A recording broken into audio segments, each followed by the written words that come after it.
The sounds of thunder echoed throughout Adventure Bay. A symbol of falling rain was not stopping anytime soon. The sky was darkened with gray clouds, doing well to match the tension that seemed to fester throughout the city. Despite the feeling of lingering dread and spiking paranoia, many continued to write off the feeling as just nerves. Nerves. Being dogs, most of the Paw Patrol had a sudden urge to go out and splash in the rain, kick up mud, and toss a ball around. It was only out of respect of Rocky's fear of water that they chose to stay inside. Not wanting to leave him alone, however, Zuma volunteered to venture out in the rain to gather supplies or anything else they need. "Does anyone else think the rain is oddly relaxing?" Marshall inquired, pressing his paws up against the window. "I always sleep better under it. It's almost hypnotic." "Yeah, it's nice until your kennel flood's over." Rocky looked up from his bowl of food. "And you become trapped in a box of wet death." "Water isn't deadly. We do need it to live after all." The Dalmatian turned back. "So flash floods don't exist anymore?" "You know what I mean." Being contained, the lookout wasn't entirely deeming, but one couldn't deny the pups were becoming a tad unhinged from the isolation. Marshall kept longing to be outside, Rocky flinched at the crack of thunder, Rubble kept pacing around, Sky was sneezing and wrapped up in a blanket, and Chase was oddly staring off into space. It seemed odd that the shepherd was wearing his pup pack, not too odd enough to keep the pike of curiosity of everyone else. "Hey Sky, how are you feeling?" Marshall walked over, seeking to end the bickering with the mixed breed and with the conversation. "Bad," she wheezed. "It's like hot and cold at the same time." She pulled the blanket further over herself. The Dalmatian gave a warm smile, lying down on all fours. "Zuma should be back with some snacks soon. Maybe hot chocolate?" "Marshall, we're dogs. We can't have chocolate," Chase said from across the room. "Oh," the spotted dog blinked. "Maybe just something warm then." The overheard barrage from the rain was briefly interrupted with a large slice of thunder tearing throughout the sky. Rocky visibly jumped for a split second. All heads turned to the mix, and the gray dog bowed his head in shame with a crestfallen expression. Marshall gently moved to his friend's side and patted him sympathetically. No one saw Chase raise an eyebrow at that exchange, watching the two dogs as if it was studying them. "You all right?" asked the Dalmatian. The mix gave a faint shrug. "Just wishing I wasn't a coward all the time." "You're not a coward, though." "Marshall, that is not even the slightest bit true." The mixed breed bit back with my slight attitude. "You saw how I reacted the other day when we came up on that roadblock. For someone who went through what you did, I'd say it's justified." Sky chimed in, momentarily looking over. Rocky waved off the comment. "And besides, all you do actual rescues. Chase is the police force, you fight fires, and are trained in medical care," he said, pointing at Marshall. "Zuma was born to live in the one thing I'm definitely afraid of. Sky could fly, and Rubble's the construction pup." "What's so dangerous about construction?" Rubble turned with a confused expression. "I don't know," the mix confessed. "You wear that hard hat, so I assume that things fall on you." The bulldog looked to his side with a shrug. "Well, that's true. That's why we all wear them. But if we follow regulation, it usually doesn't happen." "Whatever. I'm just a dog who picks up trash." "Rocky, you're not," Marshall tried to say. "No, forget it," the mix interrupted. "One day I'll do something worthy." His own frown turned into a determined smile as he puffed out his chest. "One day I'll do something and get a shining medal." "We don't get medals, though," Chase said again in a dry tone. All three of them continued back and forth for a few minutes, while Sky tried to drown out the noise. Rubble merely shook his head at the bickering, something had seen countless times before. He had made a decision to stay out of it this time, and walked to the window to blankly gaze outside. His eyes fell on the shape moving through the rain, and he jumped excitedly. "Zuma's back!" Sky looked up in a wary state, and got the trifecta of arguing dogs finally divided, much to the others' relief. They gathered around the main elevator as Zuma arrived, Chase noticeably keeping a few paces back. The elevator doors opened, revealing a dripping, soaking wet Labrador, dragging a tied plastic bag, and Rocky went eye-wide.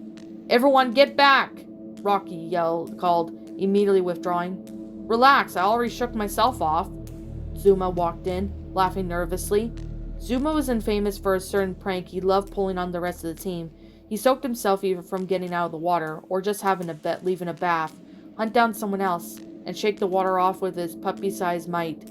It was only that they were spared, though all of his fur was still slightly puffed from the water. "What did you bring us?" Marshall gleefully wagged his tail, already nosing through the bag. "Treats mostly, and some packages of dog food," the lab nodded. There were a few hints of silence in the air. Then everyone suddenly picked up their heads, staring at Zuma in bewilderment. The chocolate lab sat for a few moments, trying to dry himself off. Then he realized everyone was staring at him. "What?" he asked in confusion. "Did you say treats?" Marshall gawked. "You pronounced the R. You did perfectly." Zuma recoiled slightly red as he was suddenly surrounded. "Yeah, I've been working on it. Kinda am not too good at it though." "But you're doing great. That's amazing." Rocky wagged his tail, ignoring being so close to the water-coated dog. As everyone showered Zuma in praise, Chase kept back a few feet, scanning the laboratory up and down. Odd for Zuma to suddenly not have his impediment. He narrowed his eyes, trying to get a read on his friend. His mind rung out a splitting noise in his eyes. He quickly shook his head, shaking the thought away. Of course Zuma would want to mature himself. It wasn't a red flag that something was amiss.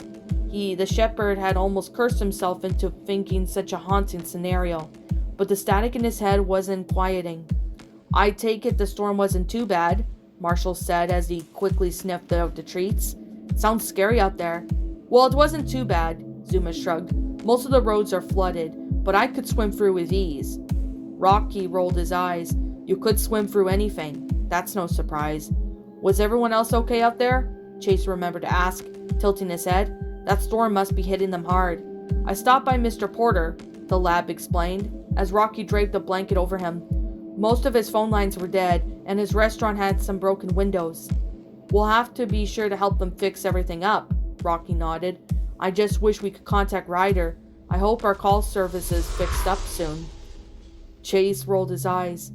"I think we could safely assume we won't have Ryder's help in this." Marshall turned at the police dog, giving him a confused look. "But there's more," Zuma continued. Mr. Porter seemed... He looked into the ground for the moment, searching for the right word. "Afraid.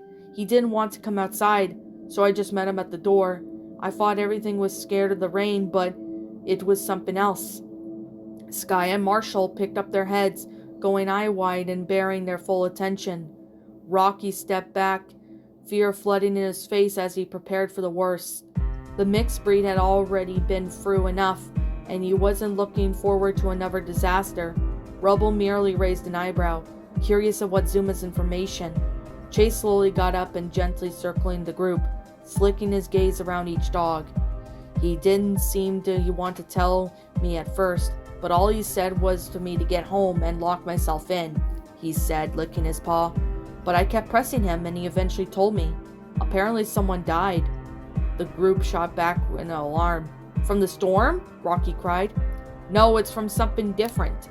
Zuma shook his head, and Chase tilted his head, taking a step closer. "He told me about sounds he was hearing outside when he was going around the store and locking everything down. He thought a pup was crying to be let in, so he trekked outside in the rain to try to help." "Oh no," Marshall whimpered, visibly fearful. "But there wasn't anything, just a trail of blood that led away." Sky withdrew into her blanket. "Zuma, please stop with the horror stories." "It's not a story," Zuma protested. "Porter tried to follow it, but he turned back when the trail led into the forest." Zuma's final words cut to Chase, nearly making him lose his balance.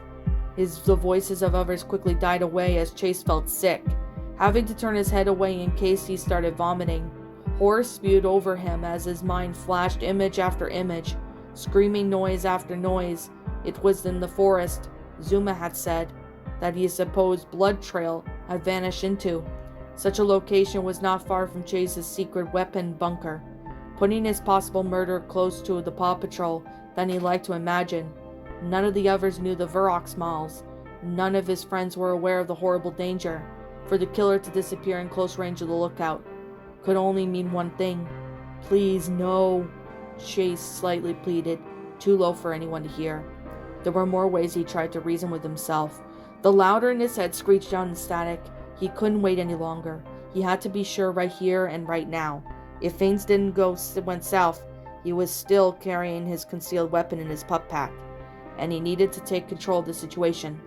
"I'll be right back," he suddenly called out, and everyone turned their heads. "Wait, you're going out there?" Rocky exclaimed. "Into the storm? Are you crazy?" "Chase, you'll get sick out there," Marshall tried to reason, give a low whine. The police dog merely pushed past them. "I just need to get something." The remaining 5 looked in confusion as the elevator doors closed, and Chase descended down into the storm outside. "What's he on about?" Rubble muttered as he withdrew back as Sky let out a sneeze.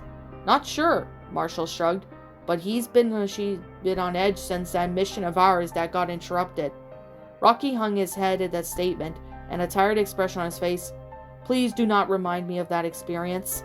"It's true, though," the Dalmatian nodded, thinking over the past few days. "I wonder if he's hiding something." The air turned tense as Marshall's suggestion hit the air. Faint mutters among the group. It seemed like Chase had to deceive them, yet none could deny that there was a sliver of a possibility. "Why don't we just ask him?" Sky stood up. "Confront him directly." "If I was being lied to, I'd want to know." Zuma nodded. "Let's do it." "Here he comes." Rocky pointed out the window, already looking irritated himself. It was already an explosive week, and the thought of his friend going behind his back could only ruin even more for him.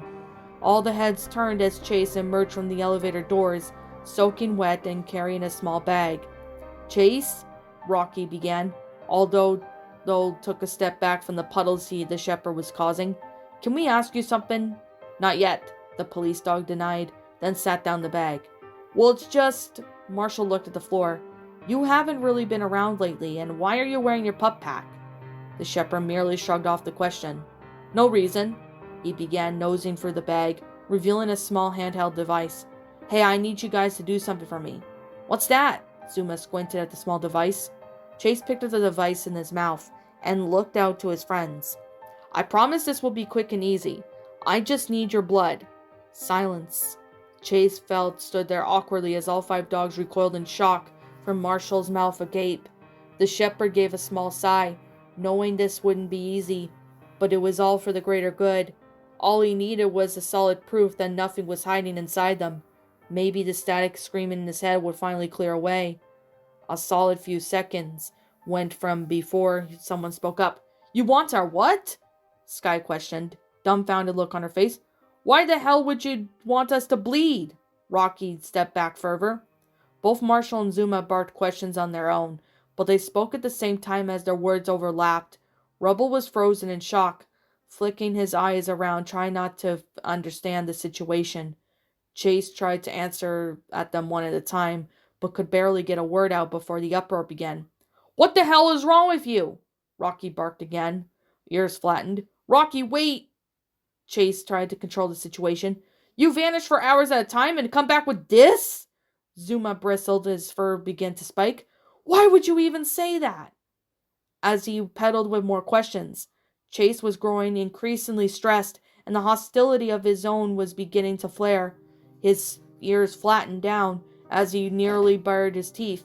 "Can you just let me explain what this is?" "Fine, please explain," Sky snapped, and everyone held their tongues. Chase furiously searched for an easy way to put it. "I need you all to take a blood test." "Why?" the cockapoo demanded. "Because to make sure nothing is hiding inside you," the shepherd snapped, baring his teeth, then instantly drew back as he realized what he had just said.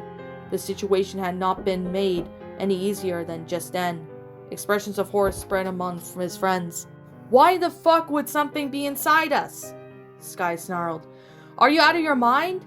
Chase shook his head, trying to hold Sky's gaze. "No, listen to me. I've been talking to ACG." "What?" Rocky erupted. "What do you mean you've been talking? Can everyone just listen to me?" The shepherd had to bark over the commotion. "I know why they're here. There's a creature loose in the city, and they've tasked me with..." "Tasked?" Sky echoed. "You're taking orders from them now? Whose side are you on?" The friendly atmosphere of the lookout was gone. Between the 6 dogs and the furious shouting match had begun, and quickly rising. Chase was surrounded by 5 dogs, who all demanded answers. "You're not listening. I'm trying to help all of us. By siding with the savages?" Marshall demanded. "After what they did to you and Rocky?" "Okay, I was wrong. I could see that." "Oh, that was wrong," Sky pointed out. "You admit that one time was wrong, but you completely sided with them, isn't it?" "Sky, there is a creature loose in Adventure Bay." "Oh, that's complete and utter bullshit," Rocky snarled, jumping forward to join the argument. "Did they tell you that?" "They showed me photos," Chase protested. "I've seen it. It's a monster that can hide inside of living things. That's why I need your blood for the test." "But why would you keep that from us?" Sky pleaded, deeply hurt inside. "I had to," he argued. "It was a confidential agreement. But that's all. There are no secrets." "No other secrets?" Zuma now joined in. "How about we talk about you keeping a massive room load full of weapons in the forest?" All dogs reared back, in even further surprise. At this point, they could barely believe what they were hearing. Upon realizing Zuma had just broken their secret, Chase exploded in rage. "Zuma!" he snarled furiously. "You said you keep that between us!" "You have a room full of loaded weapons?" Marshall exclaimed with fearful expression. "I thought it was just a normal friend-between-friend kind of secret," the lab barked angrily. "But clearly you're keeping it from us something. Don't drag me into your lies." "I'm not lying," Chase yelled, flexing his claws as his fur bristled. "I went there to get a weapon. I need one." "Why in the living hell do you need a weapon?" Sky got up, now approaching Chase. The shepherd instantly backed up to the wall, as if Sky was hostile and trying to provoke him. It all made sense. Everything made sense, and it only made him angrier. Without a doubt, one of his friends was infected. Otherwise, they wouldn't be acting like this. It was so obvious that Chase was in the right. Everyone knew how much he sacrificed to keep Adventure Bay safe. It was their own fault that they infringed on his progress. The white noise that impeded through his mind had finally begun to take shape, quieting down the static, giving Chase a faint hope in decision. He was now fully confident that the killer was in front of him. He just had to know who it is. "Get away from me!" Chase warned, snarling his teeth. "All of you, get away!" Sky's hostility didn't falter. She just merely pressed forward. "What? Why, Chase? I'm just asking a reasonable question." The shepherd flicked his eyes to each dog before him, trying to furiously read each one. His teeth were clenched together, his ears were flat against his head, and it gave the impression that it didn't drive any. He surveyed each one, his pupils narrowing, almost as feral instinct took over his mind.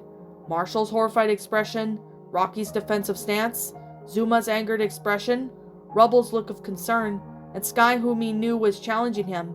The static, the noise, and the screaming of his head erupted into a symphony of agony that overpowered by any other sound that could enter his ears. "Rough! Ammunition!"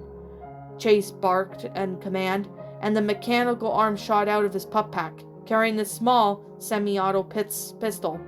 "Oh my God!" Rocky jumped, streaming backwards. "Chase, why do you have that?" Sky's hostility immediately shut off as she recoiled back in horror. Zuma went eye-wide and almost froze in place.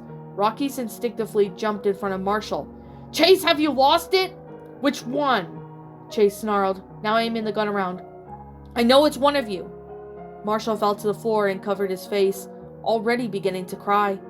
The mixed breed above him stood firmly in his ground, as everyone else now tried their hardest to reassure the shepherd. "Dude, calm down," Zuma pleaded, holding his paws up. "Let's all take a deep breath and... Why can't you suddenly speak perfectly?" Chase whipped out around to the lab. "Why, Zuma? Why are you magically able to pronounce words suddenly? That's not you." "What are you talking about?" The lab drew back. "I told you I've been working on that." "And you," the shepherd snapped his head towards Sky. "You've been sick for at least 2 weeks. Why now?" Sky held a paw defensively, but still tried to take a step forward. "I don't know, Chase. I don't know the answers to your questions." "Of course you don't," he growled. "No, I'm just as clueless as you are," she tried to say reassuringly. Let's all just calm down and we can all figure these things out. I am not clueless, Chase snapped. I know what's going on, and don't you try to think more than me. We didn't say that, Sky replied, trying to defuse the shepherd. We haven't said anything like that. Please put the gun down. No, snarled the police dog. I know it's one of you. Chase, you're scaring Marshall, Rocky shouted, putting a paw on the quivering Dalmatian. Look, Chase, Sky tried to reason, moving towards her close friend while she tried to keep her voice from shaking. Just look at me. The armed dog snapped his gaze to her, a wild, detached look on his constricted pupils. You're right, she said slowly. You're right, there is something wrong here, and the best way to find it is if we take it slow, so I'm coming over to you, and we're going to put the gun down, okay? She stared at him with a desperate look in his eyes. You can trust me. Trust? What was there to trust anymore? What was trust when one of your friends could have something terrible hiding inside them? He knew what Sky was doing. He knew what it was doing. It was trying to disarm him, as if it gained the upper hand. Every single one of his beloved friends would die. He couldn't let that happen. Chase gave a bristling look at Sky, wordlessly arriving in his own mind. Chase, Sky said softly, moving forward. The shepherd instantly brought the gun forward and pulled the trigger. The deafening sound of a gunshot screamed throughout the tower, prompting a cry from Marshall as the rest fell to the floor, covered their heads. Chase shut his eyes from the noise, his ears ringing from the piercing sound. 2 seconds went by, and Chase slowly opened his eyes and centered his vision around the dead body that now lay in the tower. The rest of the dogs also began to slowly come to, shaking away from the ring in their ears and opening their eyes. One by one, horror reared among them as they all laid eyes on the bloody body sitting on the floor. In all that second, all the static in Chase's head suddenly cleared, and his mind had returned to the state of calm. Although his heart was pounding looking before him, his heart sunk to the deepest depths, a sickening feeling boiling in his stomach. His ferocity and feral drive quickly vanished, and Chase stared in horror at what he had done.